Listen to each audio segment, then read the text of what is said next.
Good morning po, magandang umaga. 7:80 na po ng umaga. Katatapos lang po natin mag-almusal. Ngayon po ay Sabado, February 1, 2025 at 4 na araw na po tayo dito sa bahay namin ni Pure Health. Dito po sa Pateros. At dahil tapos na po tayo mag-almusal at inaantay natin yung mga gagawa sa taas. Ito po sinisimulan na po nating bawasan yung alikabok dito po sa hagdan dahil akyat baba po sila. Kumapal na po yung alikabok at 4 na araw ko na po itong tinitiis. Pero ngayon hindi na po natin titiisin dahil sinisimulan na po natin. Ayan, nakita nyo naman po kung gaano kakapal yung winawalis ko. Tatapusin po natin yan bago po tayo umuwi. Kasi bukas po uuwi na tayo. Kaya eto, sinimulan na po natin ang maaga at habang wala pa rin po yung gumagawa. Kasi maiistorbo po sila kung haharang ako dito. Ayan po, nakita niyo naman kung gaano kakapal yung alikabok. So, kailangan na po talaga nating linisin. At ito lang naman po yung kaya nating gawin at pwede nating gawin dito sa bahay po namin sa Pateros, ang maglinis. Habang nandito po tayo, kasi pag alis po natin, pagbalik sa Bicol, matatagalan na naman po bago tayo bumalik dito, no? So, yung bahay po namin kailangan ng aruga. So, habang nandito tayo, sinasamantala po natin malinisan talaga yung bahay.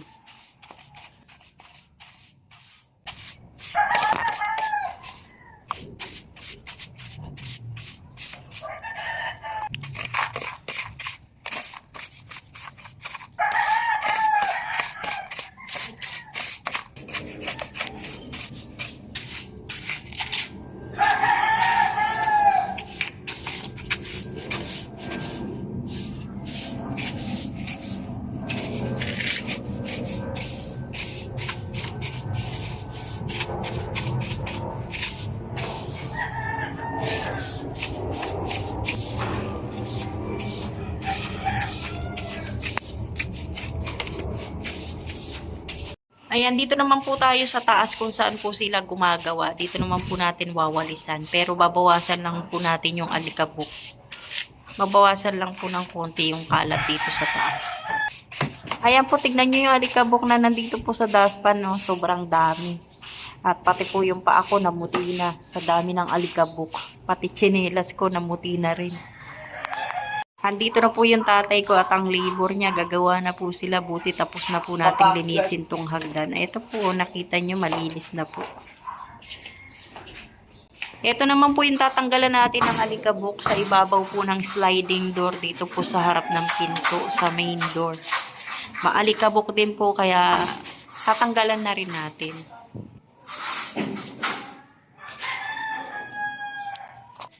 Uy, ang taba oh. Taba ng pusa oh.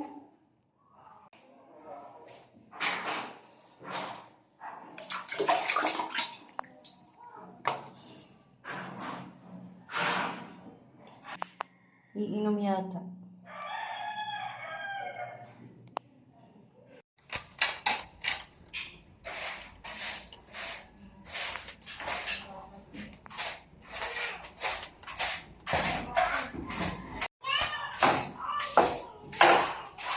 Ito na po yung agiw at saka alikabok na galing po dito sa ibabaw ng sliding door. Iipunin po natin para maitapon na po natin sa basurahan. Sobrang kapal at ang dami. Ang hirap lang po kasi hindi natin maabot lahat. Dito naman po tayo sa sa loob magwawalis-walis at ito nga po yung lababo natin, sira pa din. Kaya hindi pa rin magamit pero malinis na po yan. Ito na po yung sahig natin dito, malinis na po. At tingnan naman natin yung hagdan. Pwede na po muna tayo magpahinga at kumain dahil mag-aalas 12 na po ng tanghali. Ayan po yung hagdan, malinis na po hanggang dun, pababa dito. Nawalisan na po natin. Natanggalan na natin ang mga alikabok. Malinis na po yan.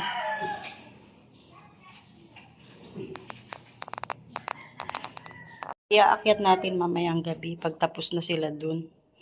Ito pala yung takip na natanggal dun sa Durabox. Kakabit natin. Buti nakita ko pa. Nasa kalahakal na, munti ko nang maibigay. Buti nakita ko. Ayan na oh, hiniwa na nila yung yung yero. Nilagyan na nila ng bakal kasi mamaya yata magbubuhos sila.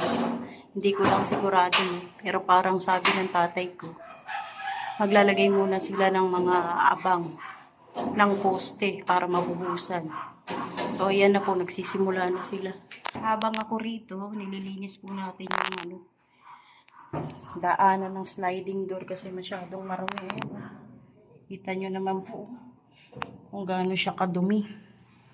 Yan. Wawalisan muna natin para matanggal yung alikabok pa natin pupunasan. Grabe yung dumi, oh. Ayan, oh. Hindi na maisara yung sliding door natin sa kapal ng alikabok. Ayan, oh.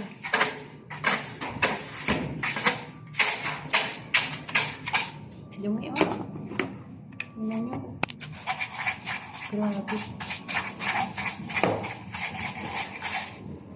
Dito naman sa kabila.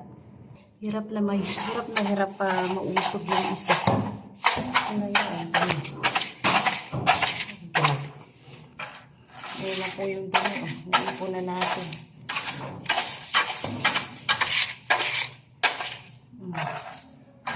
Ganyan po siya kadumi. Ngayon, problema natin kung paano natin makukuha. Diba? Ang kapal, oh.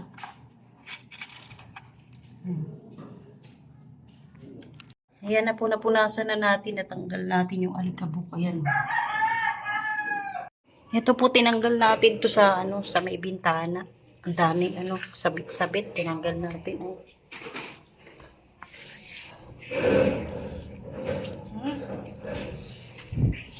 Marumi. Tapos tatanggalin natin yung mga alambre na nandito. Para malinis. Tapos winawalisan na rin natin to dito. Dumi rin eh, oh. Ito po yung ginagawa natin, yung bintana. Marami pong mga sabit-sabit. Yan po yung tinatanggalan natin ng alambre. Yan, nandito sila nagpuputol ng bakal. Para doon sa pamposte. 3 meters. Diba? Dalawa lang sila. Mainit. Masyadong mainit ngayon. Alinsangan ng panahon. Ay, ang tataba ng natin, bakal, oh, na ginamit. Ano sukat nito, tay? Da bakal? 16? 16? 16 pala. Yung bakal natin, di 16. Oh, ayan. Doon sila. Magkakabit ng bakal. Yun na yung sampay natin. Mainit sa pwesto nila, oh. Oh, diba? Dito naman sila maglalagay ng bakal para sa ating poste. Ang tataba ng bakal natin, 16 mm. Dadagdagan na lang ito. Dito na naman yung pusa, oh. Ano yan? Pugutom ka. Wala, kumikis-kis sa akin, oh. Ang taba ng pusa, oh. Pusa ng kapitbahay namin. Wala, ano yun? Ang gusto nito, ano na nangyayari? Hala, ano nangyayari sa'yo? Oh, paikot-ikot, oh. Oh.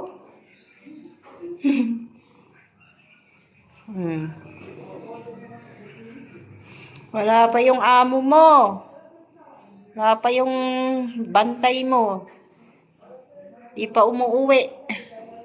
Magandang hapon. Siyempre, nandito na naman po tayo sa taas dahil dito po yung yung pinapagawa natin. Ayan na po yung nangyari. Ito po yung ginawa nila ngayong araw po na to, no? Ayan po ang ginawa nila. Nagbaluktot ng bakal. Tapos ito, binutas nila yung bubong para matayuan po ng poste, no? Ayan. Natayuan na nila. Tapos ito. Ayan, meron na din. Meron din dito, meron na rin. Nalagyan na rin nila ng mga bakal para sa poste nga. Tapos dito. Ayan. Meron na rin dito. Ayan. Ang taas. Tapos ang lalaking bakal. Ang sukat ng bakal ay 16, 16 mm. Tapos dito naman sa kabila, ayan lang po yung nabuhusan nila. Yung ginawa nila ang magtayo po ng magiging poste ng bahay natin. Dalawa lang naman po silang gumagawa. Ito po ang nagawa nila maghapon. Kasi nga, hindi naman biro din umakyat dito, no? Lalo't mainit. Na po yung naikabit na po natin yung ng Durabox. Nahanap natin. Ito na po yung kalakal na naman ng tatay ko. Dito niya na pwenesto. Pag natanggal niya na po yan, ayan, maluwang na po dito. Ito po, nagpabili na po tayo ng gagamitin po para sa lababo natin. Ayan, kabili na po tayo kasi nga sira talaga. Ito. Doorknob para po doon sa CR natin na nasira. Ito po yung sample na na binili, no. Ito po yung tinanggal sa lababo natin. Ito po, no. Ito po yung tinanggal. Tapos, ito po yung binili natin. Pinabili. Ito, may bisagra din dito. Para naman po sa CR, kasi sira na rin yan. Yung bisagra ng CR, nangangalawang na. So, pinapapalitan natin. Ito po, bumili tayo. So, sa Lunes na po nila yung gagawin kasi kailangan na pong magawa yun. Isisingit po nila yan na gawin kasi nga may lilipat na po dito, no? May titira na po sa bahay natin, may uupa na po. Ito po yung papalitan natin dito po sa CR. Sira na po yung bisagra, natatanggal na po siya, nangalawang na po ng gusto. Kaya bumili tayo ng bisagra, no? Diba? Yung doorknob meron na rin, no? Ready na rin yan. Gusto ko sanang iwanan to ng ng maayos kaso hindi nga po nila nagawa. Dahil sabi ko doon na lang po muna mag-focus sa taas at sa Lunes na po nila gagawin yan. Siyempre kasama po itong tubo para wala na pong maging problema kung sakaling lilipat na po yung uupa. Galing po tayo sa labas at meron po tayong pinaprint. Meron na pong uupa dito. Ayan, nagpa-print po tayo ng kasunduan sa pagpapaupa. Para po maging malinaw po sa amin pareho kung ano po yung yung mangyayari dito. Kung sakaling meron silang malabag, meron kaming pangahawakan sa isa't isa na hindi niya pwedeng gawin at pwede niyang gawin. So, ito po, magpipirmahan kami para po maliwanag. At maiwasan na rin po natin yung yung nangyari nung nakaraan. Gaya niyan, may mga nasira, no? May mga nasira dito na wala man lang tayong nagawa. Tapos yung sa pagbabayad sa upa, wala rin tayong nagawa. Ito po, itong kasunduan na to, at least kahit papano, alam niya po yung dapat niyang gawin dito at hindi niya dapat gawin. No? Para meron kaming formal na usapan.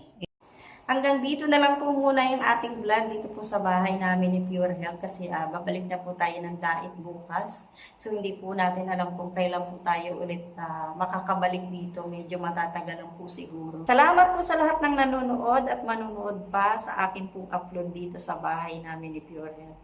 Shoutout po kay Ate Annie Haramilla, kay Ate Germelina Dugot, kay Miss Rebecca, shoutout. Kay Ate Siang, kay Miss Connie, kay Miss Normaina, shoutout po. Kay Mr. PH, kay Ma'am Jasmine, kay Ate Lita ng USA, kay Ate Ami, shoutout. At sa inyo po, sa lahat po ng manonood, maraming salamat po. Magandang gabi po at God bless po, mabuhay. Maraming salamat po.